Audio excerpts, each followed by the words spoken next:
Hello guys, Korean rice বল বানাবো। তার জন্য প্রথমে একটা কড়াই, 1 কাপ চাল দিয়ে দেব, স্বাদ মতো নুন দেব। চালটা ফুটে উঠলে তার মধ্যে ময়দা দিয়ে দেব। এবার ফুটন্ত জলের মধ্যে ময়দাটাকে ভালোভাবে খামির করে নেব। তো বন্ধুরা, অনেকক্ষণ ধরে নাড়াচাড়া করে নিয়েছি।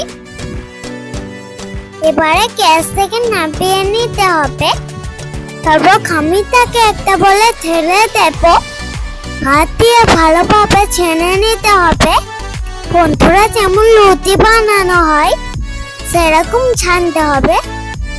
ছানা হয়ে গেলে তারপর হাত দিয়ে গোল গোল করে নিতে হবে। বন্ধুরা, এক এক করে গোল গোল করে নেব।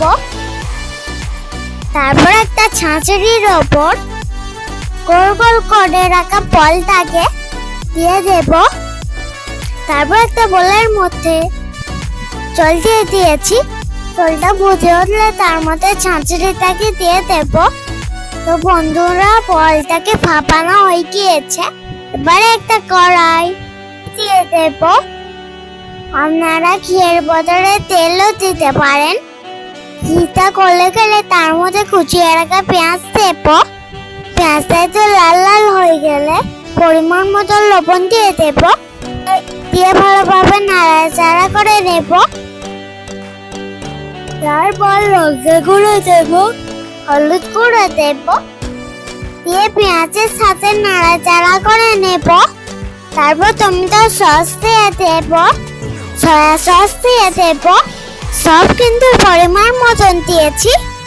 তারপর একটু নাড়াচাড়া করে নেওয়ার পর ভাপিয়ে রাখা রাইস বল দিয়ে দেব এবং মশলাগুলোর সঙ্গে নাড়াচাড়া করে নেব।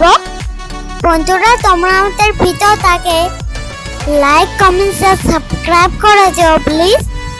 তো বন্ধুরা, এখানে কোরিয়ান রাইস বলটা হয়ে গিয়েছে। খেতে অসাধারণ হয়েছিল। ওকে, বাই।